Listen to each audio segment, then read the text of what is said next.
The podcast that you're about to listen to may cause brain freeze.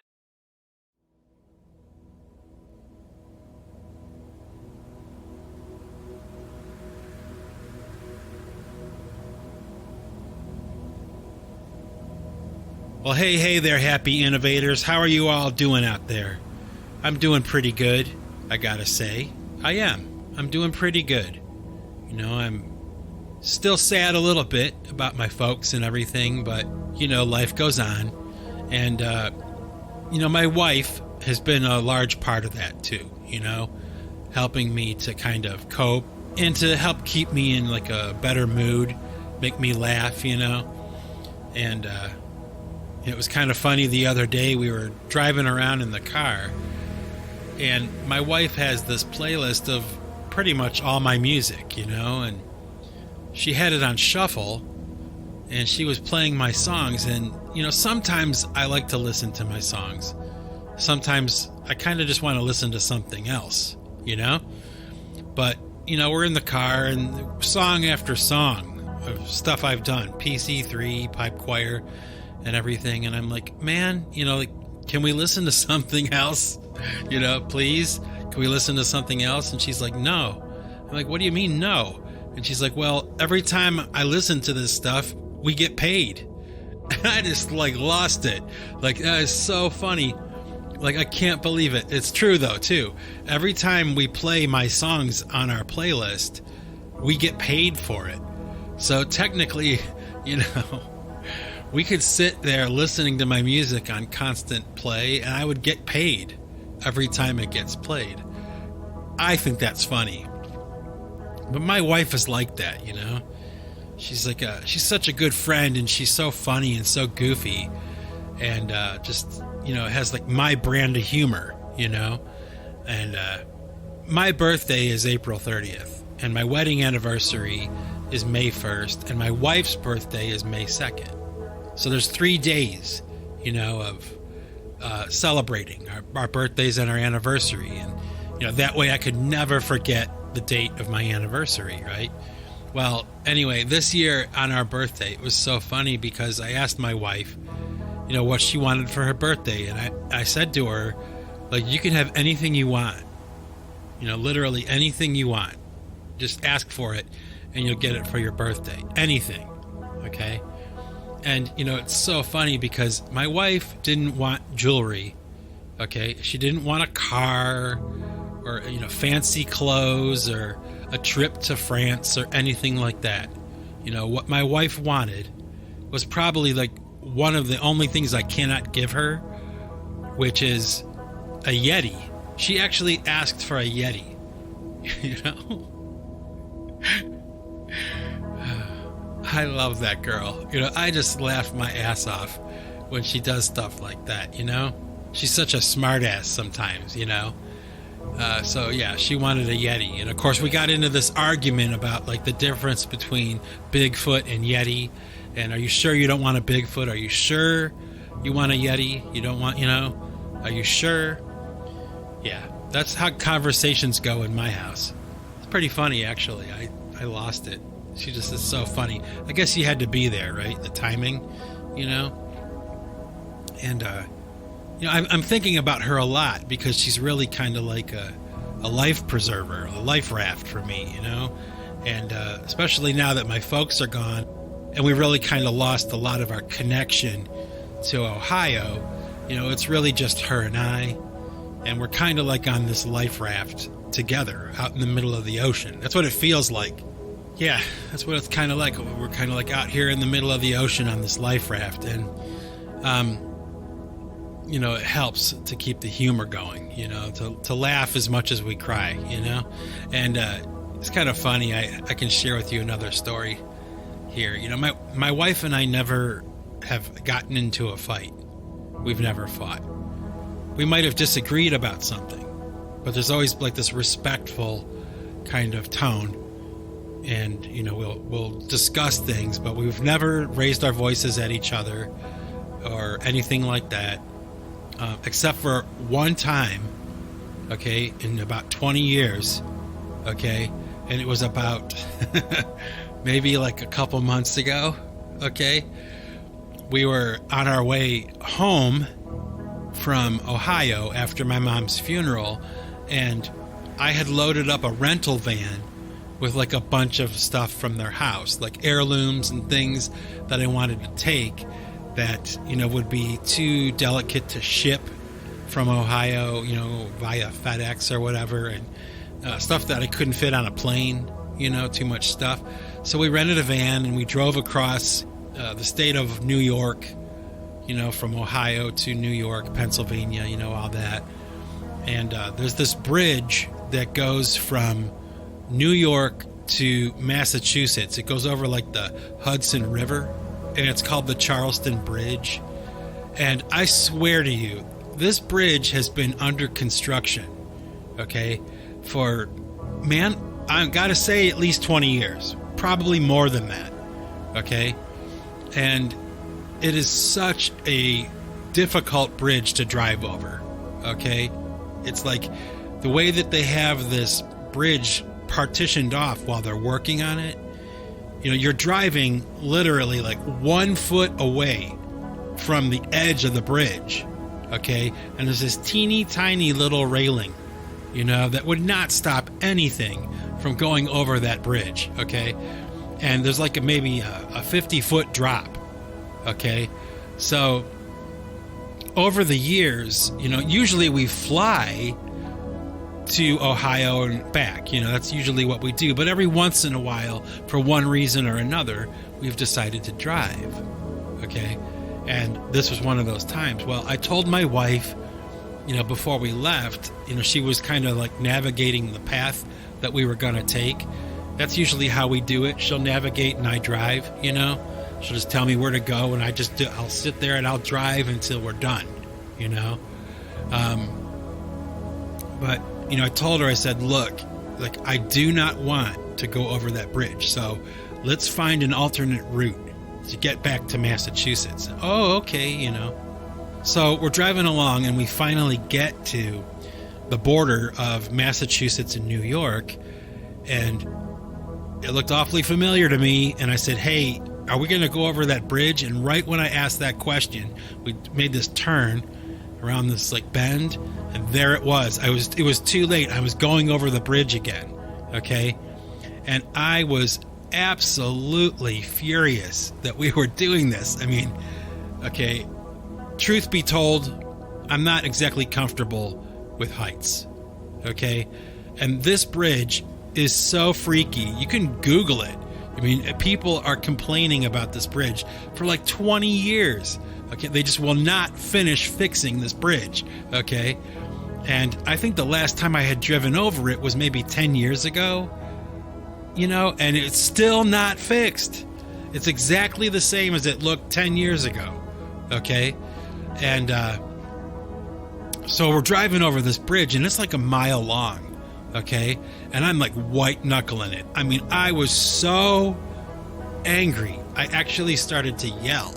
Okay, I was so angry that we were going over this bridge again, and oh man, I felt so bad after we got over the bridge, and I was so angry though, and I was like, I told you I do not want to go over this thing. Like, don't do that, And oh, I'm sorry, no, of course, what am I going to do, But it's like, oh, I was so mad. That was the first time I got angry in 20 years, And it was more like panic, I was like sweating and white knuckling it. I hate this thing, I hate this bridge. I hate it.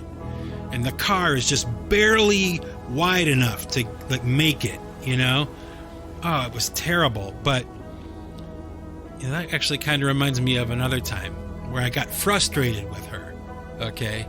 And it was actually pretty funny because it might have been during like COVID, that kind of thing where my wife was staying home, to work. Okay.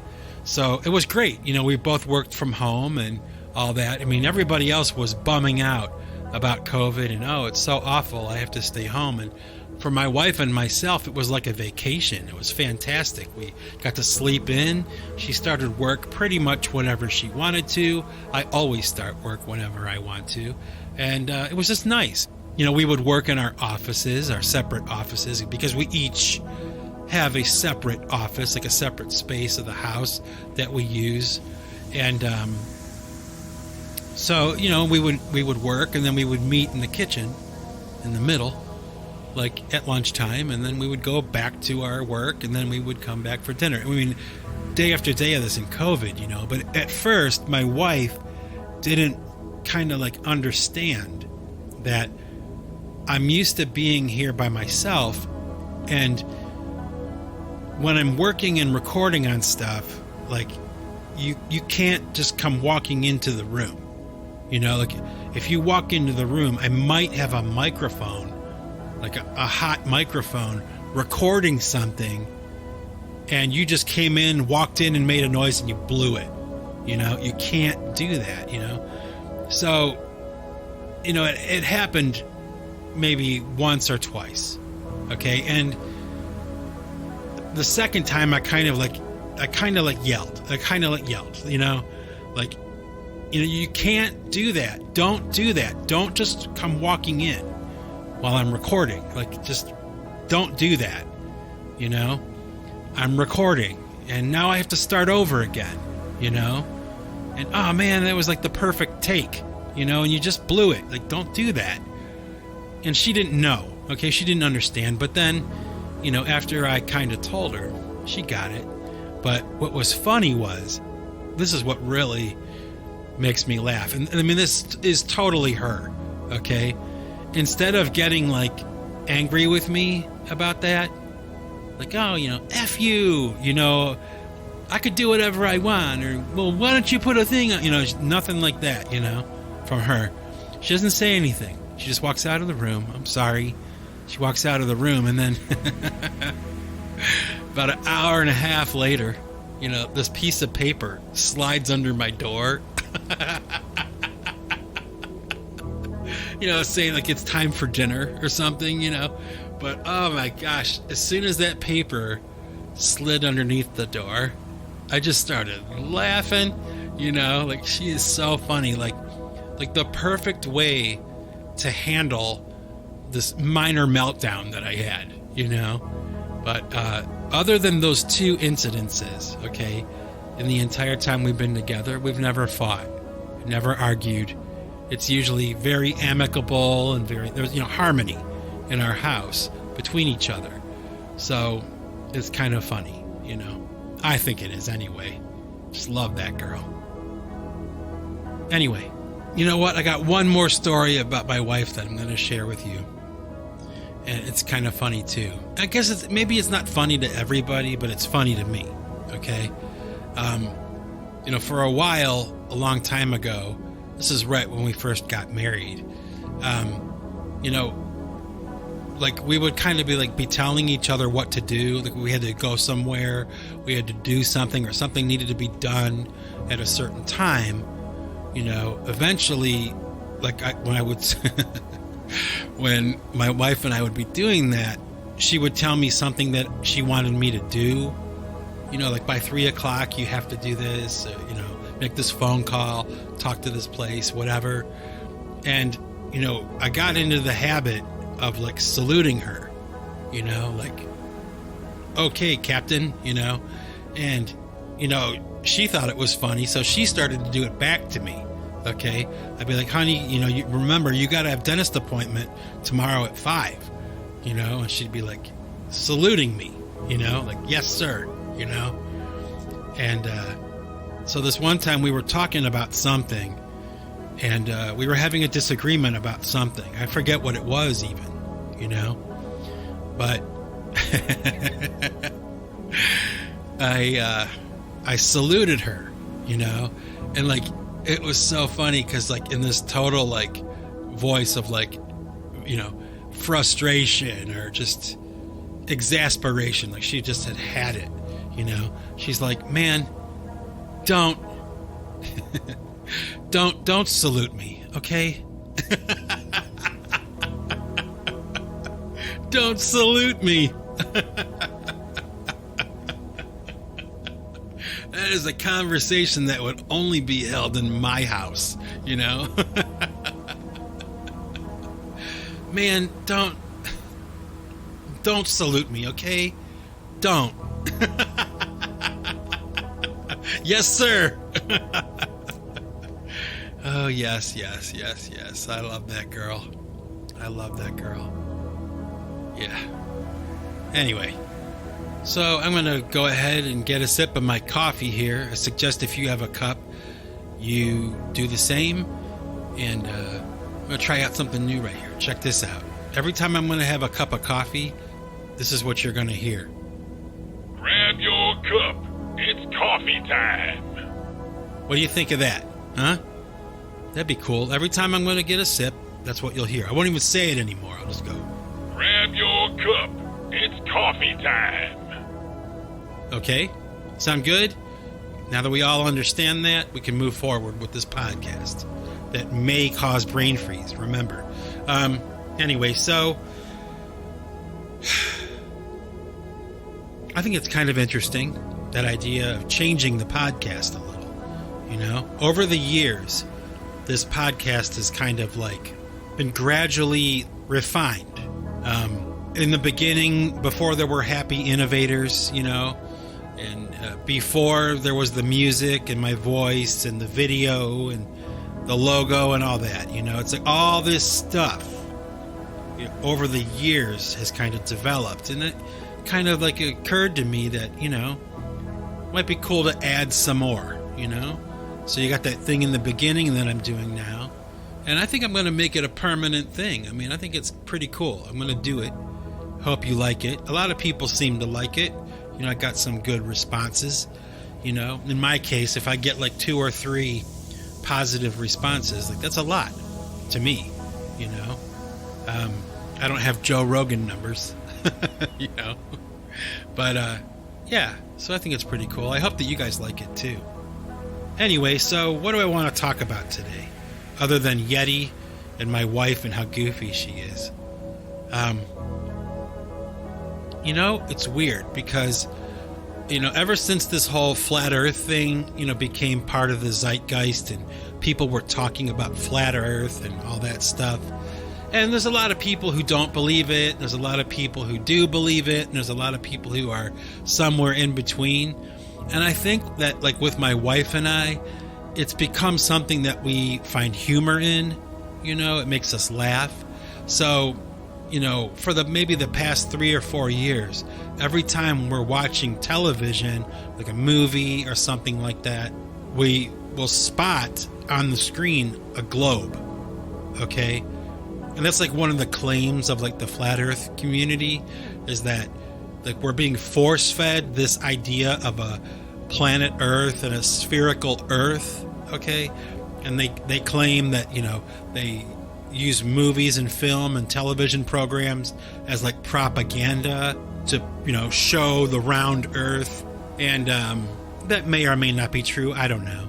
But what my wife and I say, like whoever spots the globe first, okay, while we're watching something, we'll yell out like, it's flat, you know, and I'll try to see where, you know, she goes like, oh, it's flat. And I'll look, oh, I see it. You know, whoever spots it first, we yell that out. And it's become kind of like a joke in our house. But it occurred to me the other night as we were laughing about that. You know, we spotted a globe in a movie we were watching, and I yelled out, it's flat, you know. We do that a lot, you know. Like it really does kind of seem, when I sit down and think about that, you know, it's, yeah, there is a globe in pretty much everything we watch, especially if it's like a professional production, you know, like a film or a talk show, you know, a TV show or something, a commercial even, you know, there are globes all over the place, you know. So I thought about that, you know, because we see it a lot. It is true. And we make a joke out of it and we laugh and it's funny. But, sometimes it's kind of like we're not kidding, like it is flat, I kind of think that way. Like, we laugh, but I think there's a part of both her and I that kind of wonders, like, well, it certainly is a possibility, for people that don't understand it, they don't understand the idea of flat earth and what it means. They have this image in their mind of what it is, and that's an inaccurate image. There's a lot of things like that, though, where, the general public has like a perception of something, and it's really not accurate, like to the people who are involved in whatever it is, there's people who would say there's scandal inside like the Catholic Church, those kinds of things, and they make judgments, and they think they know what's going on there, but they really don't. Like to the people who are participating in it, that belong to that church, they know what's going on. But if you're not even involved at all, your information is probably not correct. Okay? It's probably inaccurate.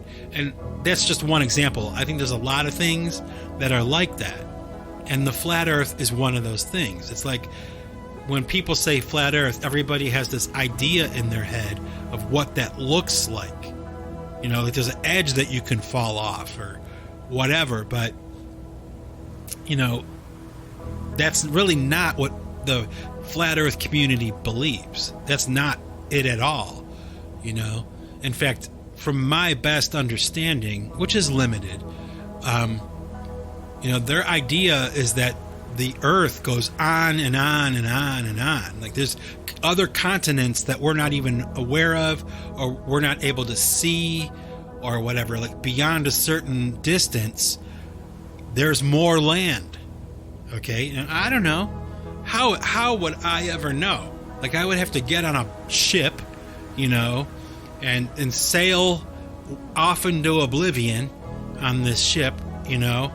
That's never going to happen. I'm never going to do that, and if someone else does it, now we can't trust that what we're seeing is real anyway. Everything can be faked, and, yeah, I guess I could trust scientists, but like I said in the last podcast, it's like, how do I know? How do I know that the guy who's telling me the facts about something, like whether the earth is round or flat, how do I know how to verify what he's saying? Like, because it's in a book, a world history book or something that somebody wrote.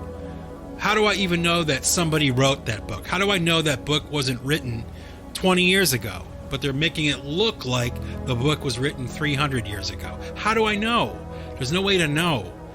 And maybe it's always been like that. I don't know, but I don't think so. I don't know. Has history always been an obfuscation of the truth? Like always, like even back in the days of the medieval times, was the knowledge of the past that those people had inaccurate as well? Or, okay, is it like those people never even existed at all? Like there was never, ever a medieval time? Like, is that possible? Well, yes, it's certainly possible. Just because somebody said there was a period of time called the medieval time, okay, knights and castles and horses and princesses and dragons and all that stuff. Hey, how do we even know? All right, we just have to trust. I mean, at some point, you have to put an end to the doubt and come to some kind of something of a conclusion, right? You have to. But where is that stopping point? I don't know. So, I mean, for now, I'm content with this idea of just accepting the idea that there are alternate possibilities, okay? That perhaps the history that we've been taught as truth is not true. Okay, we have been told something that's not true and not accurate. Why is that? I don't know. the flat earthers, those kind of folks, they claim, that community, okay, they claim that the reason that we are being told that the earth is round is because they don't want us to know that there are other pieces of land that we're not even aware of on this plane that we live on, this realm that we live in. Okay? Now think about that. Wouldn't that be fascinating? And you know, there's that one admiral, his name is Admiral Byrd. His name was Admiral Byrd. He was a famous explorer for the U.S. Navy. And, you know, he famously, you know, went out to find what was out there. You know, he was an expert explorer. He was, you know, given the highest honors our government can give to a soldier, you know, and he was given the huge responsibility of taking like an armada of ships out to see what was at the edge, like what is out there. If you start to sail this direction, like south, what do you get to, you know? And he famously made the claim in his writings that he found a lot more than what we are being taught. Okay? Now, you may not believe that. That's okay. That's a thing called cognitive dissonance. Like, you don't want to have your truth challenged, you know, so you don't believe it. But there are documented cases of people, human beings in recent history, traveling out and finding more than we are told is here. Okay? Look it up. Admiral Byrd. Okay? And here's another weird thing about the whole flat earth thing. Okay? And remember, I'm not saying I think that the earth is flat. Okay? I just am kind of arguing with myself about it. What could it be? You know, is it true or is it false? I don't know. But there was a famous scientist. His name was Werner von Braun. Okay? I believe his name was, yes. Werner von Braun. He was from Nazi Germany. He was a Nazi scientist that after the war, they captured him, they brought him to the States, and they made him work for our government. Okay? Because he was a brilliant scientist, I guess. Okay? And he was the guy who helped start NASA. He was the guy who, you know, started to help with the developing of rockets and space travel, all these things, right? Okay? Things that we're all familiar with. They started with him. Okay? And what's really strange about this, okay, is that when Werner von Braun died, okay, on his headstone, it says his name. I think it says the date that he was born, the date that he died, and then in the corner, there's a Bible verse listed there. And when you go to that Bible verse in the Bible, it talks about the earth having a firmament over it. That there is no outer space. That there is a water dome that is over our realm. Okay? Or an ice dome over our realm. That's what's on his headstone. Okay? Now, why would he put it there? Was it like a one last kind of like F you to humanity? I don't know. Or was it like, hey everybody, here's a clue. His last act of altruism, you know, before he died, was to put that Bible verse on his headstone. Okay? So you can make of that whatever you want, and you're free to look it up and see it for yourself. You know? What was this guy talking about? Why would he do that? Why would he do that? You know, a lot of the time with stuff like this, especially in the world of science, you know, it's really just like everything else. You know, the arts, the humanities, science, you know, finance, business, you know, economics, you know, computing, computers, technology. You know, when somebody is like an expert in those things, it becomes their identity. You know, I would say it's true. You know, it's true for me. being a musician or an artist has become, my identity. I do a lot of other things, play sports and I do all kinds of stuff, but really everybody that knows me kind of knows that I'm doing the music thing. I'm kind of doing the art thing. I'm one of those guys, and it becomes your identity. And my point is that when something like that becomes your identity, it's really hard to kind of accept that there may be a challenge to your expertise. Like as right as you think you've got it, as much as you think you know, you may not know much, or you may not know anything at all, really, compared to what there is to know. And that's another thing too, knowing what you don't know, like knowing how much you don't know, but with science, okay, and this is why I'm talking about it here. With science, if it's their identity, okay, think about it. A college professor, he's working at MIT, very intelligent, excellent grades, could get into a school like Harvard and excel, and then eventually at some point become so successful and so noted at what they're doing in the field they chose to pursue, they become a professor at Harvard.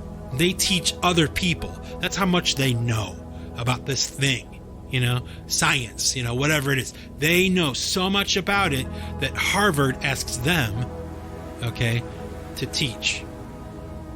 Think about that. To become a professor at Yale or Harvard or any of the Ivy League schools, MIT, just think about that. Okay? Now, what would happen to all those men? Because there's more than one. There's a few colleges in America, which reminds me of something else, by the way. Really quick, I'm going to break away here and just mention this because it's something I should have mentioned a long time ago, and I always forget. But, you hear all the time that, like, the schools in America suck. Like American public education and all that kind of stuff sucks. That may be true sometimes. But it's not like the standard that's here. And, you hear these stories, we hear these stories anyway, my wife and I do, because she's an educator. We hear these stories about, in China, all the students are excelling and, blah, blah, blah, blah, blah. Like they are so smart. Okay, they are so smart. Over here in India, they are so smart. Okay? But here's the thing. In those schools overseas in other countries, unlike America and the American public education system, those schools like in China and India, all over Australia, all over the world, they don't have to take all the students.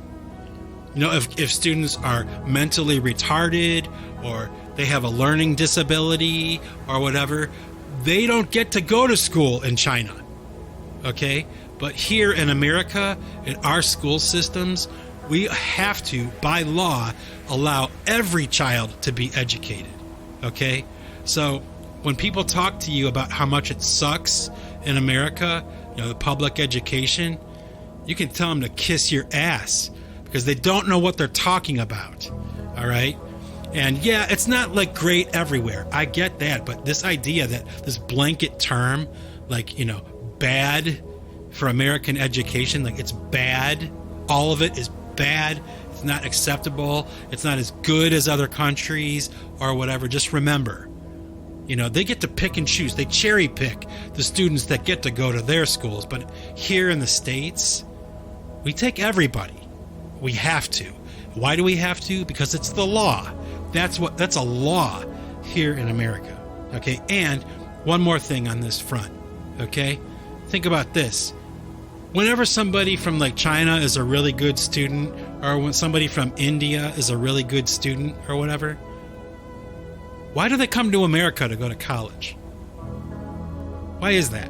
If the schools here suck so bad, and the education in America is so bad and so low quality, okay, why are they clawing at each other to get into the schools that are here in America. Think about it. People don't talk about that very often, but here in my house, that's the kind of stuff that we talk about. The stuff that most people don't even know. They don't even think about it. But my wife has to, because that's like her life, right? So we talk about it a lot. And I'll tell you what, she's opened my eyes to a lot of stuff. A lot of the things that people think about education in general or academia, a lot of the things that people believe or the things that people are told are not true. They're not accurate. They're political or whatever. They're not true. Now, like I said, not every school is great. Not every situation is great, but just remember that the next time you hear somebody talking about how bad American public education is, just think about it. There's a lot of stuff to talk about there, and I just wanted to touch on it because I always say to myself, I want to talk about that, but I forget. This time I remembered, I talked about it, it's done, right? Okay, so back to what I was talking about with this idea of identity. When a scientist has the identity of, being a very brilliant person, being an expert at what they teach, what they're talking about, like really knowing what they talk about. It's like somebody like Neil deGrasse Tyson or, Michio Kaku, these guys that are just like, what, brilliant? Okay, what if the basics of what they're teaching, like the fundamentals, back when they were young, what they learned when they were young, what if those things that they learned were not true? Like, what if the foundation for Michio Kaku's education was based on a globe Earth, and the Earth is not a globe? It has to be a globe in order for him to have a career, in order for him to get the grant money, like it can't be flat. Do you understand? Like, it can't. It will not be flat. They need the money. They need that life, that identity. What are you going to do? Wipe that away in one fell swoop? You're going to reveal all of a sudden that what we've all been taught all these years is wrong? I'm not saying it is wrong. I'm just talking about the possibility that it might be. Okay? Just the mere possibility that what we are taught might not be true. Think about that. How do we know what's true? And what is your identity? Okay? My happy innovators, what is your identity? What do you identify as? And I'm not talking about your sexual whatever, your sexual appetite. I'm talking about you as a person at the core of your person. Are you a doctor? Are you a mechanic? Do you work with your hands and fix things? Are you an artist? Do you come up with something in your imagination and then materialize it in front of you and then show the world? Is that what you do? Think about it. It's so cool to think about. Are you an educator? Okay, like my wife. Are you an educator? You get information, the basic fundamentals of counting and reading. I mean, just think about that. And do you impart that knowledge onto other people that don't know how to read? You teach them how to read? Think about how important that job is. Just that one aspect of teaching. Teaching somebody how to read. How to read, unlocking the world for somebody. Because people who can't read, they might be able to find success and get by and survive. But just think about the power of reading, being able to read language. My wife, the girl that I married, that's what she does. She teaches little retarded kids and kids who are blind and kids who are deaf. She teaches them how to read. They can read books and they can do all those things. It's so easy to kind of like poo-poo it and like, oh, big deal. Oh my gosh, it's like a really, really big deal. Like I've always kind of thought to myself, like when my wife passes away when she's an old lady, hopefully, and she meets the Lord, he will show her the lives that she touched. Like a pebble in a pond, this one person. You throw that pebble in the water and the ripples just ripple out. And you don't even really realize how many lives you're affecting. Here is an awesome story, man. I could tell you, I don't think I've ever told this story before on the Singularity Podcast, but this is true. We went to this bank that we go to all the time to do our banking, okay? And it's in a town that my wife used to teach in, okay? So we go to the bank, and I forget what we were doing. We were going to close an account and open this account and do this or whatever. We walk into the manager's office to sit down to do the deal, and the girl who's sitting at the desk as the manager of the bank, okay, was one of my wife's former students. And she said, "Are you Mrs. Bostwick? Do you remember me? You taught me how to do math." And my wife just was stunned, She was stunned because when she met this girl, man, she couldn't do math to save her life. And the problem was that she had a hard time doing the steps of mathematics on paper. So my wife gave her a calculator, okay? And that simple act of handing this little girl this calculator, eliminating the need for pencil and paper, she could do the computations. She was brilliant enough to become a bank manager. You know what I mean? And we just were shocked. We were so stunned sitting in that office talking to her. And when we left, we talked about it for a couple days, oh my gosh, that just blows my mind. That has never happened before, where we walked into a room, one of your students was in there, and they're in charge, and you helped empower them. You helped put them there, And then, a couple days pass and we forget, But every once in a while, it comes back into my mind, And, okay, back to my point now, is that's my wife's identity, It would be really difficult if that were taken away or it changed somehow. And there would be a certain amount of resistance, the same goes for me. If somebody were to somehow, try to challenge my knowledge of music or whatever, which I don't really care about because, there's a lot I know and there's a lot I don't know, and I don't really care, and I'm always in pursuit of more knowledge. So, it doesn't bother me, but that idea of having your identity challenged like that.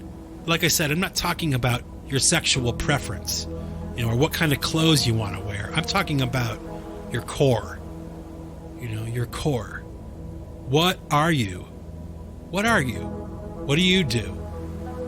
Like the dude asks in The Big Lebowski, what do you do?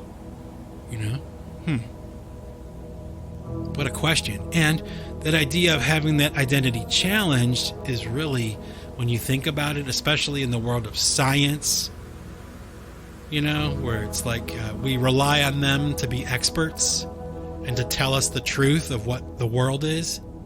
What if they're wrong? What if they are? What if they're operating under false pretenses? They may have a lot of knowledge, yeah, but what if, okay, at the very beginning of their journey, this idea that the earth was round rather than flat or whatever, what if the earth is actually flat? It's not round. You can take a 50-year career and throw it right down the toilet. I mean, it's over. And who would ever want to listen to those guys ever again?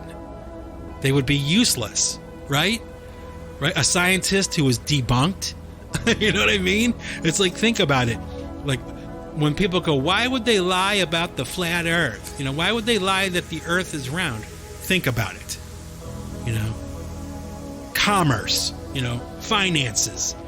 That's one reason, Think about it. Now, I'm not saying that the scientists that are teaching us science and, You know, they're making their proclamations that the earth is 10 million years old, or no, wait, 200 million years old, or no, wait, 400 million years old, or no, wait, 800 million years old.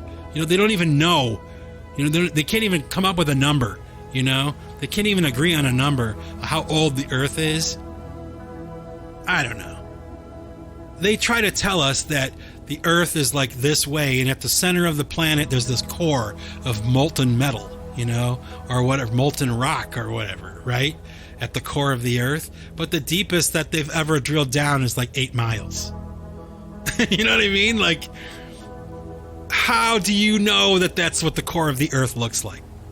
You want to know something?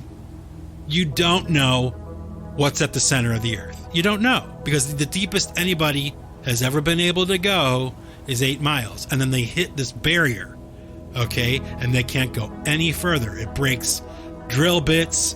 I mean, it's like you cannot go past the 8-mile mark when you go underground. Think about that. Pretty weird. It's something like that. I mean, don't quote me on 8 miles. I'm pretty sure, though, that is the number. So if somebody's like, no, it's actually 14 miles. You know, they went down 14 miles. Like, okay, 14 instead of 8. The point is that nobody knows what's at the center of the earth, right? So why are we talking, or why are they showing us these drawings, these graphics, you know, of what they think the earth looks like? I don't know. Am I a skeptic? I wouldn't say I'm a skeptic, but I would say that I look at all things, you know, like science is supposed to do.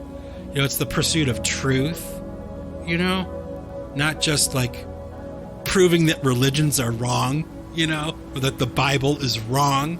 That's really what it's about. You know, they don't want to believe in that. They don't want to acknowledge that there is a God or there is anything. So anything but Jesus, you know, like anything in the world, absolutely anything. It could be Buddha, it could be transcendental meditation, anything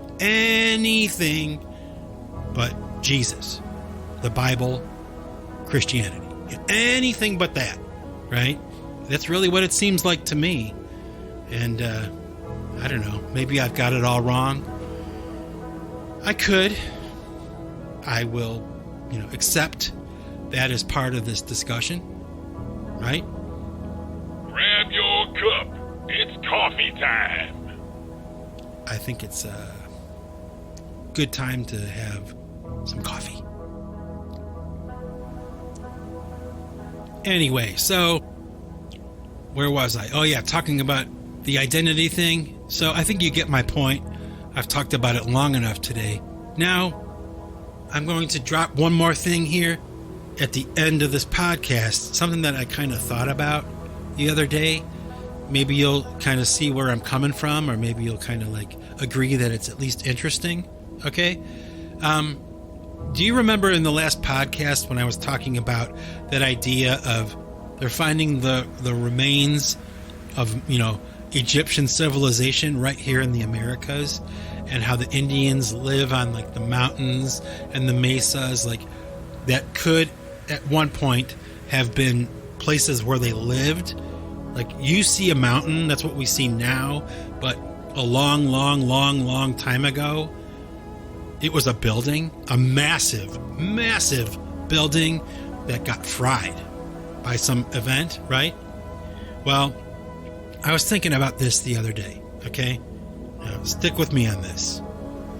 You know how when they show like an Egyptian pharaoh, they're wearing those things on their head, like a headdress? They call that a nemes. That's the name of that headdress that you see, you know, King Tut wearing, you know, and all the famous pictures and stuff, or on the sarcophagus, they'll have this headdress on, okay? That's called a nemes. Okay, Nemes. Okay, now think about how similar, just for a moment, okay, think about how similar that Nemes is in Egypt to the headdress that Indian chiefs wear, you know, traditionally here in America. Just think about that. How similar they look in their shape and their size. You know, one is made out of feathers, of course, right? And the other is made out of like fabric, some kind of textile, or precious jewels and stuff like that, or gold, that kind of thing. But just for the sake of thought, like a short little thought experiment, just consider how similar those two things are. Okay? Just think about that. The Indian headdress and the Egyptian names. Think about that. Pretty weird, isn't it? You can't deny it. There's definitely a similarity there. It's not like a top hat or a derby, or a baseball hat. It's like they look very, very similar, but they're just fabricated from different materials, And we're told that, they're from two different periods of time. But it's my contention, at least at this point, that they're not from a separate time. Like, they were coexisting, or what we know as the Indians were actually like Egyptians too. Like, it's all the same people, the same civilization. Could be. Nobody knows for sure. It could be, right? So don't say no, because nobody knows for sure. Nobody knows. And another thing that I thought about, okay, this is like kind of strange, but whenever they show like an Egyptian king, like a pharaoh, okay, they'll show them with their arms crossed and they're holding these two different devices. One of them looks like a crook, for shepherding people, and the other one looks like a whip, okay? And I don't even want to get into the implications of, what that could mean, like what sweethearts they were to have a crook and a whip for you, the peons, the slaves, But I wonder sometimes, and I've heard this talked about a little bit, that those may be those two items that we're told what they are, but that could be total BS. Like, nobody really knows what they're for. Maybe they are sources of power, like devices that make energy of some kind or manipulate energy in some way, that we're not familiar with or we don't understand. But every time you see a pharaoh, every time you see the hieroglyphics or whatever, they're holding these two things, and the explanation we're given is like the crook is like for sheep, to keep people in line with this crook, to keep them from straying away or getting away.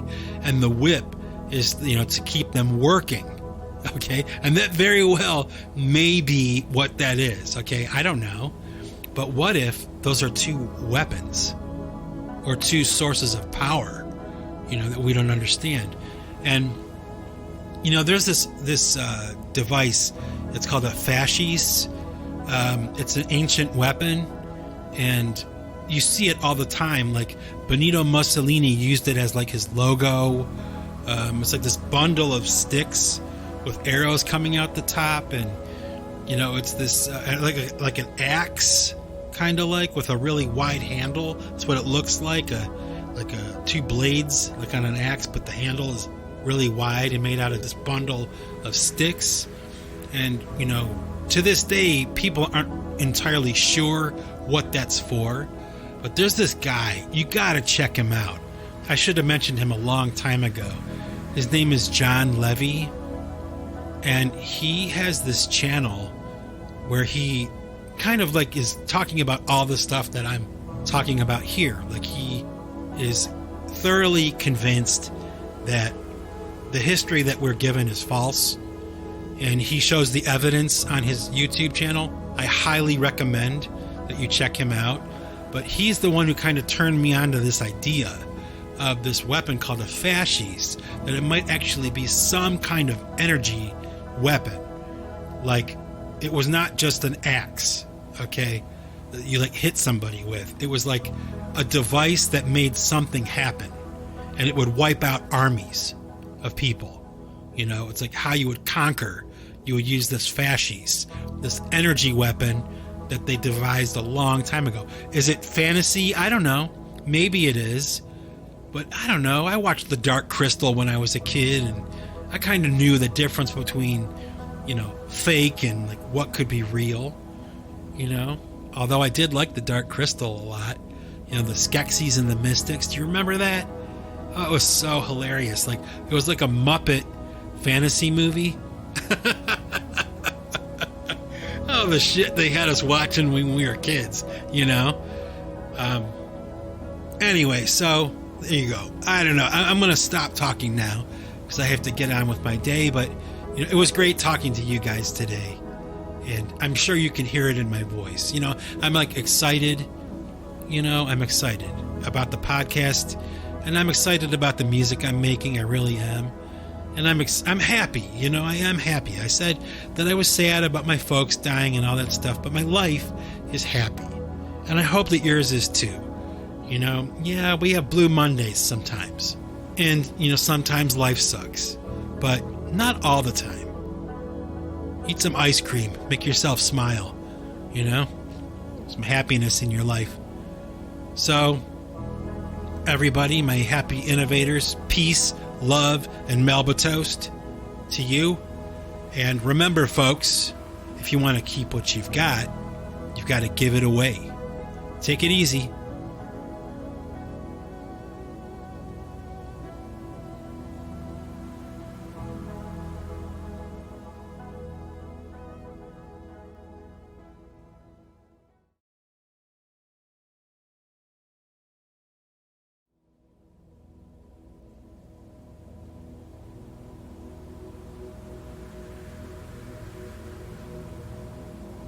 Well, hey there, happy innovators.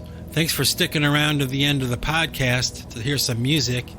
I got a song for you today I'm going to share. It's a song called The War Drums of Peace. It was a song that I originally had done as part of a 5-song EP I put together on a project I had called the Marion Circle Drum Brigade. And the reason that I want to share it with you today is that when I recorded this song, I did permanent damage to my voice. I fried my voice out. I was screaming so loud when I was singing this, and you can hear it. You know, I am yelling at the top of my lungs, you know, the lyrics to this song. So bear that in mind while you're listening to this. Like, I absolutely roached my voice. And, you know, I sang this back in like 2010, this recording you're hearing, but I still have damage from it now. So, but I can still sing, I think, right? I think I can. So, here we go. Without further ado, the pipe choir redo, you know, remix or, you know, whatever of The War Drums of Peace. One of my favorite songs and one of my favorite videos too. And this video, by the way, now that I'm thinking about it, this video was the moment of the birth of that idea of me wearing that antenna on my head. It was because of this song, and I was filming this video, and that little antenna thing I had was part of like this collar that I made. The collar from the Lifeline video. If you watch the Lifeline video with my head inside that thing, the antenna was like stuck in that. I should probably show a picture of it sometime. But in an act of frustration, because like the filming wasn't going well, I was having technical problems and the costume wasn't working out so good, I yanked that antenna thing out of the collar and I stuck it on my head and I threw the collar, and then I started to film. And when I watched it back, I was like, oh my gosh, that looks so cool. So when you're watching this video, keep that in mind, that this idea of me wearing this antenna on my head, this is where it started, okay? The day I was filming this video, and I was really having a lot of fun with this. So, okay. I'll quit talking. So here we go. Check it out. The War Drums of Peace by Pipe Choir.